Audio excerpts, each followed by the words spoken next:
welcome to a brand new episode of Delivering Marketing Joy. I am your host, Kirby Hasseman. I'm so excited. I got a brand new guest today. She hasn't been on before, and so I just love it. She's a managing partner at Trend Dependent, managing partner at FlexPoint, and managing partner at 3 Ginkgo. She's a busy gal. Jessica Gibbons Rauch, thanks so much for joining me.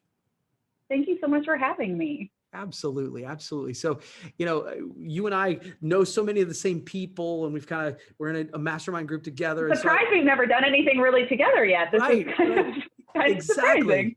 Exactly. So this is really cool. And I wanted to just kind of dig into some of what you do. I think you have a really unique role in sort of the promotional products industry. So let's start there. How do you define what you do, and sort of why do people work with you? So it's always an evolving process of what I do, because there's so much opportunity in the industry. And I've been on the distributor side. That's where I started for 15 years in account management. And I love this industry so much, but I saw that there's such a need for help in other ways. Businesses are complicated. There's layers of them. It's not just sales and owners. There's accounting departments, there's graphics, there's marketing, there's all these other things going on. And when I first got an opportunity to actually work with the AIM group, doing strategic work with them, I found that all these distributors have their own little story to tell. Like, they have a very unique approach. They're different people. They have a different target. Everything is so unique to them, and they're not getting that story out. And that's where I found that there's this need to support distributors to make sure that they are able to tell those stories and have what they need in order to really grow. So I've been able to partner with a lot of different people, as you listed. Right. So in each one, it does something a little bit different. Like with Ginkgo, we do strategic assistance to distributors. So if they're trying to scale, if they have this great big opportunity, they don't know how to manage it, that's where we jump in and okay, this is how we're going to put structure and reporting behind you, because the people that work together, we've all been on that distributor side for such a long time. We know how to do a QBR. We know how to do account management. We know how to do SKU rationalization. We can help that way. And then I also work with Trend Dependent with Vicki Ostrom. And this is what Vicki does, but in a very broad sense, where we're doing trend analytics and we're checking on what's out there in the market, but then I'm able to tie it down to our promotional products. This is a really cool trend, but here's how you can actually integrate it in what you do. Right. And then my newest enterprise is FlexPoint with Jay Vassell, and we are working on social selling.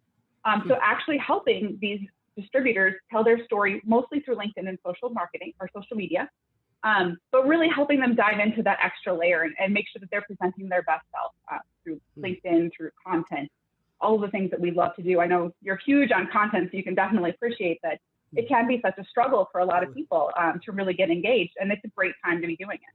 Yeah. Oh man, I'm so glad I asked the question, because there's so much going on there, and that's really exciting. And I love that you're sort of filling in, I wouldn't say obvious needs, but needs in our industry. So well done by you. So I'm curious, and I like asking a lot of people this. So what are some things that you struggle with, or maybe have struggled with in the past, and how do you overcome them? For sure. One of the first things I have such a struggle with, I know everybody does, is asking for help. If I'm not sure, if I don't know what I don't know. And that was actually, I think, our first conversation was, hey, I need to get this PPP loan, and I don't know what to do with it. Yeah, that's right. We were able to figure that out together. Yeah. But so often you're like, I'm just going to figure this all out on my own. And it doesn't do anyone any good to do that. And that's why being able to surround yourself with people that know things that you don't know is amazing. Having those mentors, even if they're not official. Like I always throw Bill Teacher. I'm like, hey, I need help. I'm just going to start with Bill, because he'll probably know, or he'll at least be able to point me in the right direction. But being able to do that, it just saves you so much trouble being able to learn from people who've been there or have more experience. My biggest struggle right now is actually asking for the sale, which is so ironic. When I sold products, I had no problem closing deals. That was easy. But now when I'm trying to sell myself, it's a lot harder to say, hey, I am worth paying for. My time is worth it. And the value that I'm going to give you is going to have a return on it that's really going to help you out. And it's something I'm still struggling with, but I just have to always remind myself that my time is worth it, just like anybody's time is worth it. And what I'm doing is bringing value to people, and I'm filling a need that they might not be able to do on their own. So two observations on that answer. I think that's really, I appreciate your candor. Number one, when in doubt, asking Bill Petrie is a great idea. He's a font of knowledge, especially in this industry. So I agree 100% on that. And number two, I think when you're asking for a sale for that product, if they say no, it's it's on the product. When they say no to you, it's Right. a little bit more personal. And I think sometimes we undervalue our own self. I mean, I think that's true in speaking and content and in consulting and all that. So I think that's a totally fair challenge. So you mentioned with sort of your latest endeavor, you're working with clients on digital marketing. So what are some mistakes that you see that organizations make when they're telling their story, and how do you kind of advise them to fix it? Well, the first thing is just defining who they are. I think Mm, a lot of times the people that I'm talking to, I wrote down a couple things, so I'm checking my notes. yeah. The things that come up every time when I say, okay, what's your 3 key differentiators? There's what, 20,000 distributors out there. What makes you different? Yeah. And the ones that they'll always bring up are competitive price, customer service, quality product, and creative. All of them say it. Yeah. That's not unique. Yeah, That's not right. unique. Yes. And we are somewhat in a commodity business, so you have to tell who you are. It's that old adage, like basic sales. You buy from people you like. I know that there's suppliers that I will always give orders to because I have a good relationship with them. Everybody does it. And you have to create that story so that people know who you really are. The second thing is that people with that story is people are afraid to kind of show themselves. There's still that old feeling of, this is business and this is personal. Right. Like I worked with a company where we wanted to do something that was charitable, which right now is huge. If you're giving back, please talk about it. And the owner said that, they didn't want to talk about it because they donate personally, not as a company. Like, well, you're missing something there because you're not making it personal. And being able to show that, in a tasteful and polite way, obviously, don't be weird. But being able to make that personal connection, that's what's going to draw people, and they're going to attract the clients because they're going to want to work with you. Especially you're thinking of millennials, Gen Z, we want a relationship. Yeah. We want to know who you are. We want to work with you because we like you. And if you're not showing that personal side, then you're really doing yourself a disservice. The last thing would be people are afraid to start. They're afraid to write their story. They're afraid to start posting. Honestly, if you just get the first couple done, then it gets easier and you get through it. And it's just getting those first couple. But that's where, working with somebody to help you out, there's nothing wrong with that. I think Jay had to reread my about section in LinkedIn about 10 times. Yep. I was so sure I was overthinking every little thing. And he's like, relax, you're fine. This is what you need to do. And I'm helping other people do that. So it's don't feel bad if you're not sure how to do it or where to start. Yeah, it is literally the hardest thing to do. You know me a little bit, and I write a lot. I do, like, writing the about section for myself is the worst thing on the planet. So it is totally so natural to hard. struggle. Yeah. And one of I love what you said is that it's something that Bill and I talk about a lot, is that everybody thinks, oh, my big differentiator is I'm creative. Yeah. Just like you're creative, just like everyone else. Right. And Right. That's I think one of the things that pops into my head is also, how is it that you serve the client? Because I mean, in the book, Building Your Story Brand, Donald Miller talks about that, where he's like, everybody wants to make themselves the hero of the story.